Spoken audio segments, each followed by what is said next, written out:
같이 하십니다. 상 받기를 위하여 다름질하십시오. 아멘.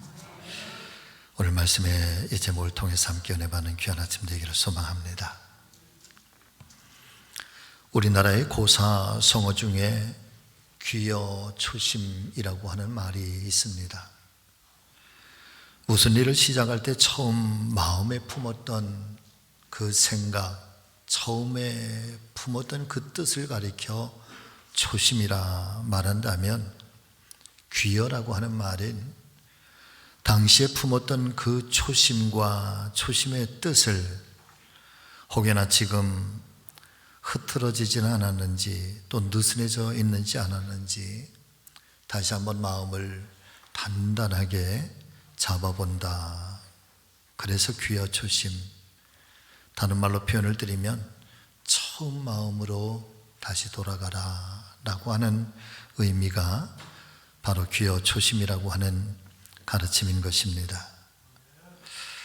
오늘은 귀여 초심이라고 하는 말처럼 우리가 연초에 품었던 초심의 마음들, 또 연초에 뜻을 세웠던 초심의 뜻으로 돌아가서 다시 한번 느슨해져 있진 않은지, 흐려지진 않았는지 살펴보시면서 우리의 처음 마음과 처음 생각이 믿음으로 성화되고 아름다운 신앙의 열매로 맺혀지게 되시기를 바라면서, 또 우리를 새롭게 하시는 하나님의 은혜와 크신 축복이 오늘도 또 금주 한 주간도 우리 모두에게 충만하게 함께 하시기를 다시 한번 예수님의 이름으로 축원을 드립니다. 우리가 어떻게 하면 상 받기를 위해서 또 간직해야 할 우리의 믿음의 모습은 무엇일까? 오늘 하나님 말씀인 성경은 우리에게 어떻게 말씀해 주시고 있는가? 첫 번째는 일관된 삶의 표대를 향하여서 부지런히 다름질하라. 24절의 말씀을 보니까 운동장에서 다름질하는 자들아, 그들이 다 달릴지라도 오직 상을 받는 사람은 한 사람이다. 그것을 너희가 알지 못하느냐? 그러니 너희도 이 상을 받도록 이와 같이 다름질을 하라. 그렇게 바울은 말씀해 주시고 있습니다. 바울이라고 하는 사람은 그분의 삶을 살아가시는 동안에 변함없는 일관된 삶의 목표를 가지고 있었다. 변하지 않는 그 믿음의 표대를 그는 가지고 있었다라고 하는 것을 성경을 통해서 우리에게 말씀해 주시고 있습니다.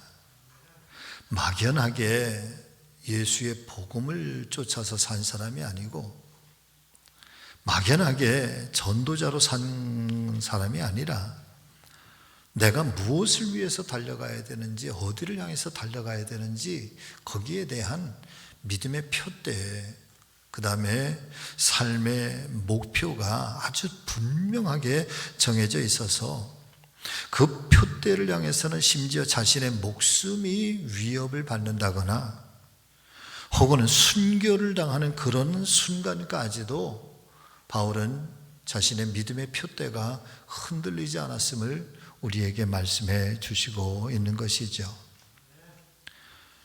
빌립보서 3장 13절과 14절의 말씀을 보면은, 형제들아 나는 아직 내가 잡은 줄로 여기지 아니하였다. 사실 우리가 사도 바울의 신앙을 탐독하면 탐독할수록, 그리고 그분이라고 하는 그 신앙의 그 깊음 속에 빠져들면 빠져들수록 정말 바울이 존경스러운 것은 바로 여기에 있는 것 같아요.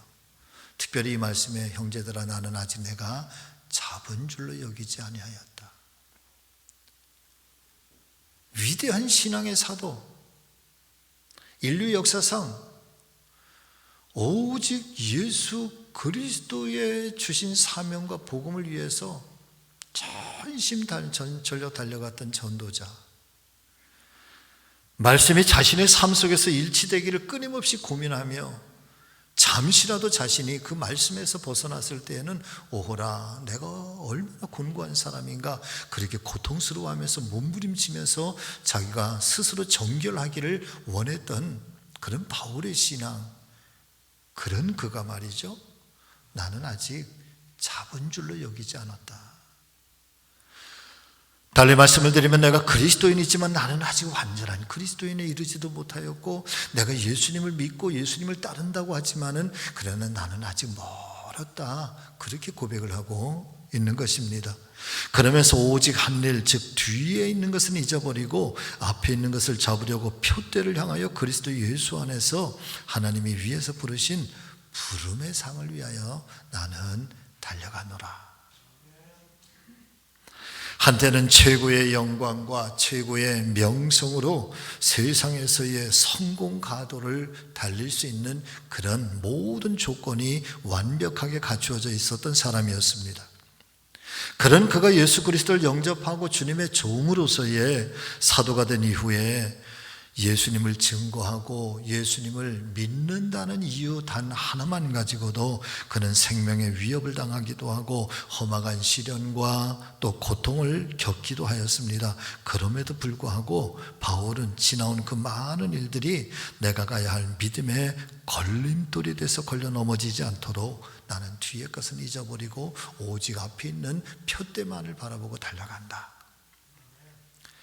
산오리 성지교회 믿음의 성도 여러분, 저와 여러분들께서도 뒤의 것은 잊어버리고 앞을 향해서 나아가시는 믿음의 성도들이 되시기를 축복합니다.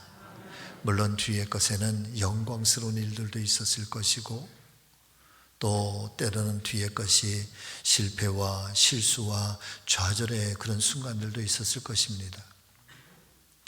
그러나 실패와 실수의 순간이어서 내 스스로를 초라하게 만드는 일이었든 아니면 영광스러워서 그 영광의 일들 때문에 혹여나 내가 교만해지진 않을까, 그 바울은 그런 모든 것들을 다 뒤로 잊어버리고 나는 오늘을 살아가고 내일을 향해서 그 표대만을 향해서 나는 오늘도 그렇게 달려가노라.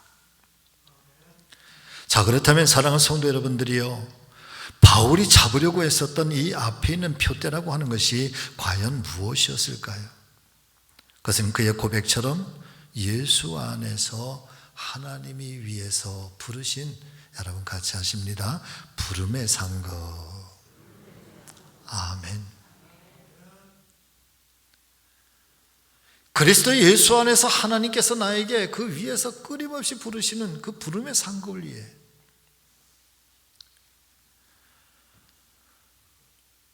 역사상 가장 위대한 전도자라고 불리워졌던 이 바울이 오직 단 한 가지, 나는 하나님께 칭찬받기를 원한다, 나는 하나님 앞에서의 상급받는 인생이 되기를 원하는 것, 그것이 내 인생의 표대고 내가 살아가는 이유이며 그리고 내가 바라보고 마침내 승리하기를 원하는 그 단 한 가지의 목적이라고 그분이 그렇게 표현을 하고 고백을 하고 있는 것이죠. 자, 그렇다면 이 바울이 이 부름의 상급을 위해서 달려가면서 많은 역경도 또 많은 고난도 시련도 당하게 되는데, 그런 순간순간마다 그가 지치지 아니하고 포기하지 아니하고 달려갈 수 있었던 믿음의 이 힘의 원천은 도대체 무엇이었을까요? 또 다른 말씀, 고린도전서 15장 10절 말씀을 보면은 바울의 힘의 원천이 어디에 있었는지 그는 이렇게 고백을 하고 있습니다. 여러분, 이 말씀은 너무나도 잘 아시는 말씀이니까 여러분 한번 마음판에 새기면서 우리 다 같이 함께 읽어보겠습니다. 시작. 내가 나 된 것은 하나님의 은혜로 된 것이니 내게 주신 그의 은혜가 헛되지 아니하여 내가 모든 사도보다 더 많이 수고하였으나 내가 한 것이 아니요 오직 나와 함께 하신 하나님의 은혜로다.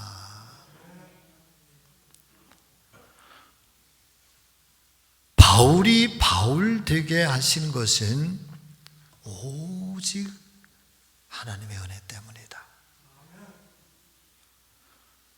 원래는 사도 중에 가장 작은 자였다 했습니다. 원래는 만삭되지 못하게 태어난 그런 부족한 자였다 했습니다. 더욱이 예수님을 영접하기 전에는 하나님의 거룩한 교회와 성도들을 핍박하던 그런 자였기 때문에 사도라고 불리워질 수가 없어서 그런 자신을 가리켜 나는 죄인 중에 괴수였다 고백했던 사람이었습니다. 그럼에도 불구하고 나 같은 죄인에게도 크신 은혜를 베풀어 주셔서 이 부름의 상급을 받는 그런 인생이 될 수 있게 해주셨고, 심지어는 주님의 도구로 사용하여 주시기까지 했던 것 돌아보면 이 모든 것은 주님의 은혜가 아니고서는 이루어질 수가 없었다, 그렇게 고백을 하는 거죠.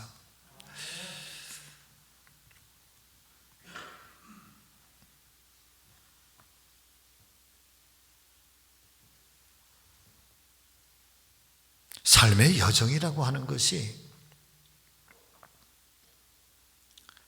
단 한순간도, 정말 단 한순간도 그분의 손길이 아니면, 그분의 인도하심이 아니면, 여러분 사실은 우리가 뭐 이렇다 저렇다 이렇게 잘하고 또 저렇게 신앙생활을 열심히 하고 최선을 다하고 또 때로는 뭐 지치기도 하고 또 때로는 넘어지기도 하고 또 일어서기도 하고 그러면서 신앙의 여정을 오늘까지 달려오지만, 그러나 정말 깊이 그리고 고요하게 그리고 지나온 내 삶의 그 순간순간들을 깊이 묵상해 보면 여러분 그분의 은혜가 아니면, 할렐루야, 홍정길 목사님께서 쓰신 책 중에 뜻을 정한 인생이라고 하는 이 책이 있는데, 이게 꽤 오래된 책이죠. 여러분 한번, 지금도 시중에 서점에 있을라는지 모르겠는데 굉장히 중요한 책입니다. 여러분들도 한번 구할 수 있으면 구해서 한번 쭉 탐독을 하시면 신앙에 큰 도움이 되리라 믿습니다. 근데 이 이야기 중에 옥스퍼드 대학교의 자연과학 교수인 니텔턴 교수에 관한 한 일화를 홍 교수님이 소개를 해주시고 있습니다. 니텔턴 교수라고 하는 사람은 옥스퍼드 대학교의 자연과학 분야의 교수인데 불신앙자였었습니다. 신앙이 없던 사람이었습니다. 그런데 그가 자연과학을 가르치면서 연구하다가 보니까 지난 2000년 동안 자연과학 분야가 특별히 다른 분야에 비해서 훨씬 더 발전할 수 있었는데 발전할 수 없었다. 그 원인에는 기독교라고 하는 종교 때문에 이 자연과학 분야가 발전할 수 없게 되었다라고 하는 결론을 내리게 됩니다. 그래서 말하기를, 나는 이 예수라고 하는 신화, 또 다른 말로 뭐 좀 속된 말로 표현하면 예수라고 하는 이 미신 때문에 자연과학이 도저히 발전할 수 없었다. 이 신화 때문에. 그래서 세상을 구해야 되겠다. 예수라고 하는 이 신화를 이제 내 모든 생애를 거쳐서 이 기독교의 허구성을 밝혀내는 데 바치겠다라고 하면서 만방에 선포를 하고 기독교의 허구성을 찾아내고 또 발견하고 그렇게 연구해 가는데 한 가지 깨닫게 됩니다. 기독교는 바울이라고 하는 사람이 현대적인 종교로 발전시켰고 그리고 그가 완성을 했구나. 그러니 바울의 허구성만 밝혀내면, 그러면 기독교는 자연의 세계에서 사라지게 될 것이고 무너지게 될 것이다. 그러면서 3년 동안 바울의 그 모든 삶의 여정들, 고고학적인 측면, 자료, 모든 것들을 다 집약해서 연구를 하기 시작을 합니다. 자신의 전생애의 가장 중요한 부분들을 바치게 되는 거죠. 그리고 3년 동안 연구한 결과 결론을 발표하게 되는데, 친구들이 모여서 그렇게 묻습니다. 자네가 3년 동안 연구한 결론이 도대체 무엇인가? 그랬더니 니텔톤 교수가 한참 동안 아무런 말도 하지 못하고 아주 깊은 생각에 잠기더니 이렇게 고백을 합니다. 여러분, 내가 지난 3년 동안 바울에 관한 발자취를 더듬고 문헌을 찾아보고 모든 고고학적인 자료들을 다 맞추어 본 결과 내린 결론은 이렇습니다. 자, 띄워주세요. 이 사람이 사도 바울을 말하는 거예요. 이 바울은 살아계신 하나님, 부활하신 예수를 친히 직접 만나지 않고는 사람이 이런 삶을 살 수가 없다. 이것이 나의 결론이다.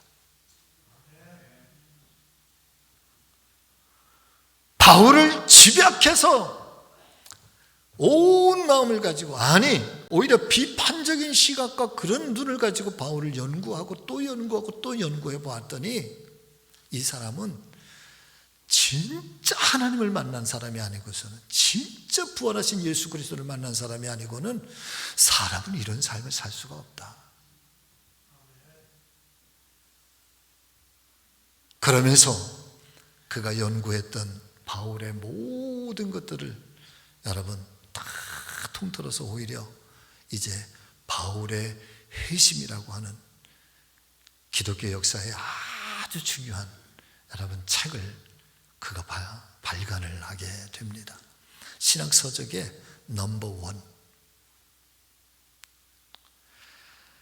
한 사람의 생애에 만나주시고 믿음을 주시고 그리고 구원을 허락해 주시면서 그 사람이 고백하는 한마디의 고백은 주님의 은혜입니다.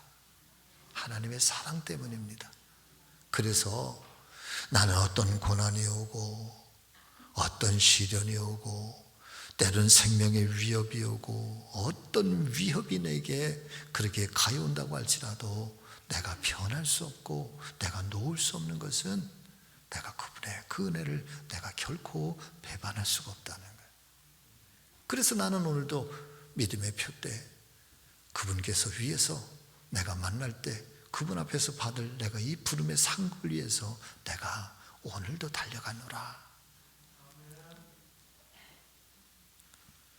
사랑하는 성도 여러분, 간절히 바라고 소망하는 것은 우리의 믿음도 바울 같은 믿음이 되시기를 축복합니다. 부름의 상을 위해서 어떤 상황, 어떤 이들 앞에서도 여러분 꺾이지 않는 믿음이 되기를 바라고 흔들리지 않는 믿음이 되시기를 예수님의 이름으로 축복합니다. 자, 두 번째는 여러분 같이 하십니다. 신앙의 경주. 다른 사람이 절대로 대신해 줄 수 없는 나 자신만의 경주입니다. 이 경주는요, 누가 대신해 줄 수 없는 나만의 싸움이라는 거예요. 나만의 경주라는 거예요.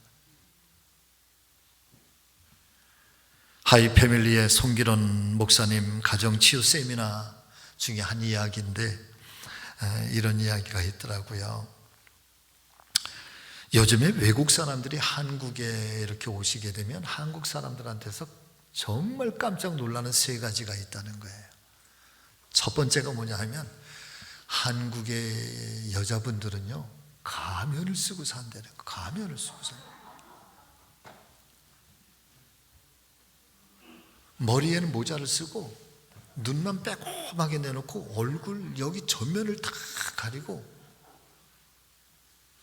그리고 아침마다 가면을 쓰고 외출을 한대. 그 도대체 저렇게 가면들을 쓰고 뭘 하나 하고 따라가 봤더니 아침부터 가면을 쓰고 아파트를 뺑뺑뺑뺑뺑뺑 돈다는 거야. 근데 그냥 도는 게 아니라 폼이 이상하대. 착 하면서 여러분 뭐 하는 거예요? 운동하는 거예요.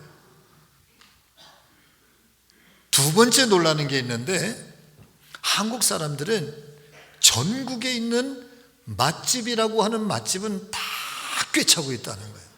그래서 틈만 나면 전국에 있는 맛집을 돌아다니면서 그 맛있는 음식을 먹고 굉장히 자랑스러워하고 아주 유쾌하게 여긴다는 거예요. 거기까지는 좋은데 더 놀라운 거는 그렇게 맛있게 먹고 살찐다고 그 먹은 거 또 운동을 하면서 살을 빼야 된다고요. 애를 쓴다는 거예요. 세 번째 놀라는 거는요, 한국 사람들이 옷을 잘 입는데요. 그런데 두터운 그 겨울 파카, 그 다음에 뭐 코트에 밍크에, 그리고 이 목도리까지 둘둘둘둘, 그 머리까지 팍 뒤집어 쓰고 그러면서 그 추위 속에서 여러분 얼음이 동동동동동동동동 떠있는 차가운 아이스 아메리카노 커피를 마신다는 거야. 요즘에 젊은이들이 이것을 가리켜 뭐라고 얘기를 하는 거 하면 얼주가 얼어 죽는다고 할지라도 아이스 아메리카노를 마신다는 거예요. 놀랍다는 거죠, 한국 사람들. 그 중에 제일 놀라는 게 가면 쓰는 여인들이라는 거예요.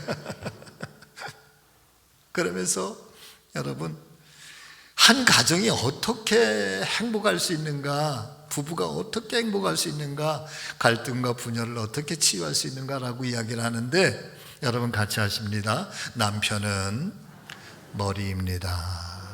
아내는 목입니다. 어제 그저께 제가 어떤 분을 만났는데요, 그분이 저에게 하는 얘기가 얼마나 직설적인지 몰라요.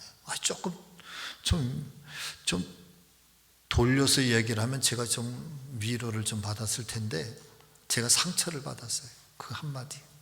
뭐라고 얘기를 하는가 하면, 목사님 왜 이렇게 목이 짧아요? 왜 이렇게 목이 짧으냐? 그래서 제가 그 말을 듣고 뭐라고 그랬겠어요? 그러게 말이에요. 그래도 괜찮아요. 하나님이 이렇게 만드신데 뭘 어떻게 하겠어요? 제가 어머니에게 아버지에게 왜 이렇게 목이 짧게 나느냐고 제가 그렇게 항변을 하겠습니까? 그래 어쨌든 남편은 머리고 아내는 목이래요. 그러면서 하는 얘기예요. 목이신 아내들이요, 머리 대신 남편을 잘 받들어 주기를 바랍니다. 아내가 남편을 받들지 않으니까, 목인 아내가 머리 되는 남편을 받들지 않으니까 머리가 축 처져가지고 맨날 땅만 쳐다보고 그렇게 해가지고 기력이 쭉 빠져요. 그렇게 살아간다는 거지. 잘 받쳐주래. 그러면서 하는 얘기가 그래요. 그런다고 실망하지 말래. 왜냐하면 머리는 목이 움직이는 대로 움직인대. 목이 왼쪽으로 가면 왼쪽으로 가고, 오른쪽으로 쳐다보면은 오른쪽으로 하늘을 보고 땅을 보라 그러면, 머리는 목이 하라는 대로 하니까 남편은 아내 마음대로라는 거야. 그러면서 남편들이 하는 말이 목이 하는 대로 따라가래요. 그거를 목이 이렇게 가려고 하는데 안 가겠다고 그러면 목이 얼마나 아프겠냐고. 여러분 같이 하십니다. 목이신 아내들이여, 머리 대신 남편을 잘 받들어 주시기를 바랍니다. 아멘. 남편 되시는 분들 얘기하시죠. 남편 되시는 머리 되시는 남편들이여. 야, 남편들은 잘 안 하시네.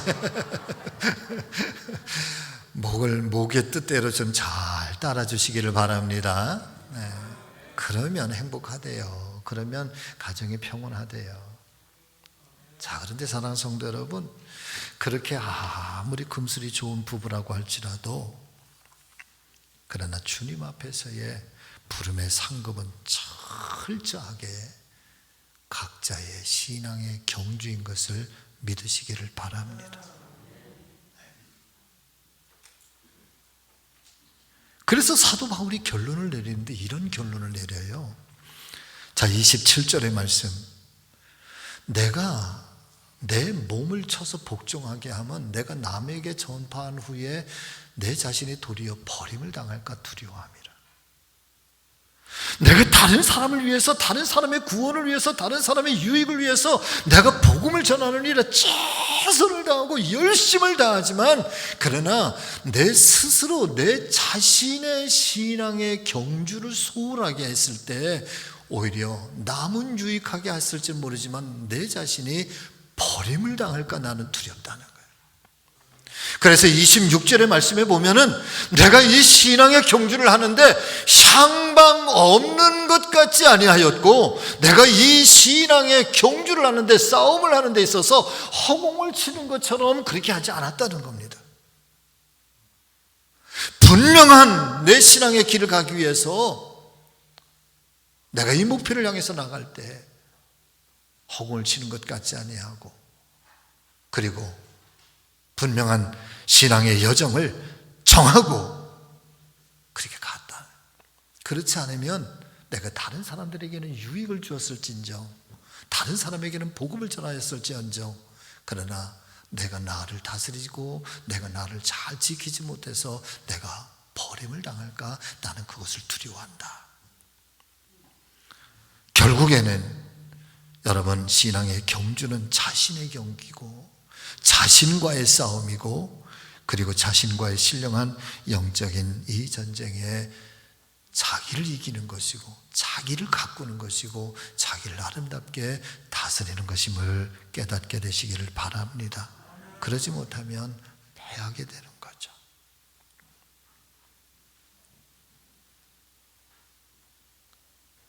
신앙의 자기를 아름답게 가꾸라. 예수의 성품으로 자기를 가꾸라. 예수의 말씀을 가지고 그렇게 끊임없이 그리스도인다워져라. 여러분, 교회는요, 교회다워야 행복한 거예요. 아멘. 교회는 교회다워야 존중을 받는 거예요. 교회는 세상의 기업이 아니잖아요. 교회는 세상에서 추구하는 것처럼 어떤 이익과 유익을 위해서 존재하는 게 교회가 아니잖아요. 교회는 복음을 위해서 존재하고 영혼을 구령하기 위해서 존재하고 이 땅에 하나님께서 맡겨주신 사명을 따라서 그 사명에 충실할 때 교회가 아름다운 거예요. 근데 요즘에는 교회 안에 세상이 너무 많이 들어와 있어요. 세상의 법이 교회 안에 교회의 법을 자꾸만 무너뜨리려고 그래요. 반대로 그리스도인들은 그리스도인다워야 행복한 거예요. 여러분, 어디에 계실 때 행복하십니까? 카지노에 계실 때 행복하십니까? 술집에 계실 때 행복하세요?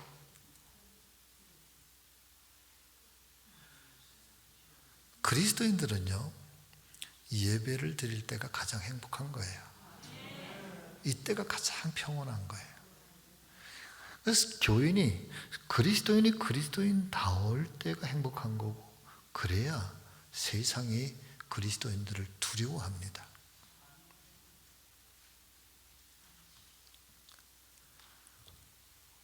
오늘 사도 바울이 우리에게 들려주시는 것처럼 신앙의 경주는 누가 대신해 줄 수 없는 나만이 지키고 내가 승리해야 할 나 자신과의 싸움이라. 내 안에 성령의 도우심이 있어야 되고, 그래서 우리의 신앙의 가장 근본적인 원칙, 말씀과 기도와 찬양과 예배가 믿음의 근간이 되어서 그 위에 나를 세워야 되는 거예요. 모쪼록 신앙의 첫사랑들이 잘 회복될 수 있기를 예수님의 이름으로 축복합니다. 자, 여러분 같이 하십니다. 규칙적인 기도 생활을 부지런하게 감당합시다. 아멘. 지난 2000년 동안 이 세상의 역사가 수도 없이 변화해 왔습니다.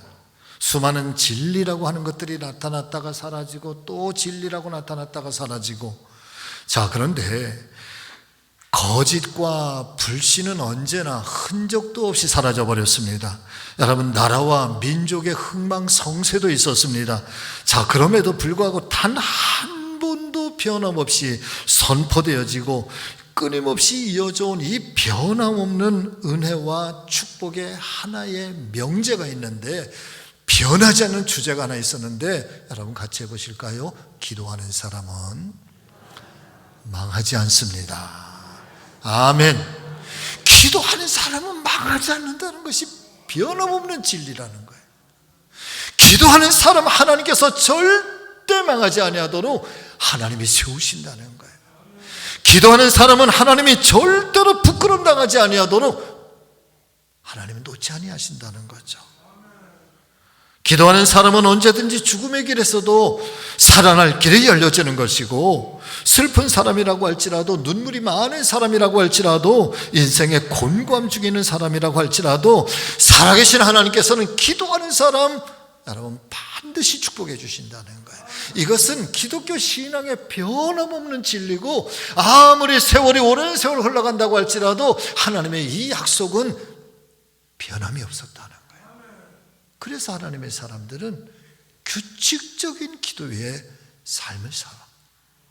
이것이 부름의 상을 위해서 달려갈 때 내가 지키고 내가 나를 이겨나갈 수 있는 여러분 가장 중요한 원칙이라는 거예요. 여러분, 예배는 변화와 충전의 시간이에요.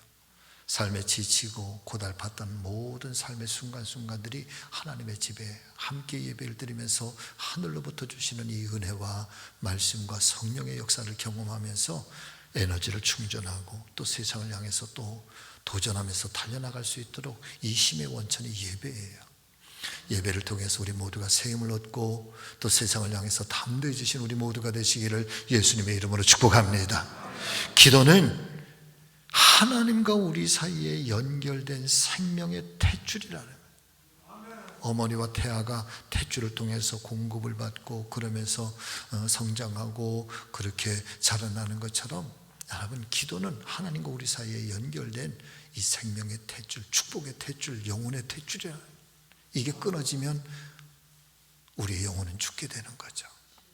말씀은 허기진 우리의 영혼의 이 배고픔을 채우고, 그 영혼의 배고픔이 채워지면서 그 에너지를 가지고 우리를 다시 소생하게 하는 하나님의 생명의 밥이에요. 그 예수님 말씀하시잖아요. 내가 생명의 떡이다 말이지. 다 같이 아멘. 사는 믿음의 가족 여러분, 내 자신과의 영적 경주에 여러분 반드시 승리하시는 금년 한 해가 되시기를 예수님의 이름으로 축원합니다. 그러기 위해서 믿음의 원칙들을 여러분 내 삶에 잘 세우세요. 예배와 말씀과 기도와 찬양이 여러분 내 믿음의 근간이 되시기를 예수님의 이름으로 축복합니다. 그래서 누구도 대신할 수 없지만 그러나 올곧게, 정말 올곧게 여러분 부름의 상을 위해서 달려가시고 우리 주님 앞에서 이 큰 은혜의 상급, 그래 바울과 같은 그런 위대한 하나님의 사람들 다 되실 수 있기를 우리 주님 예수 그리스도의 이름으로 축복합니다.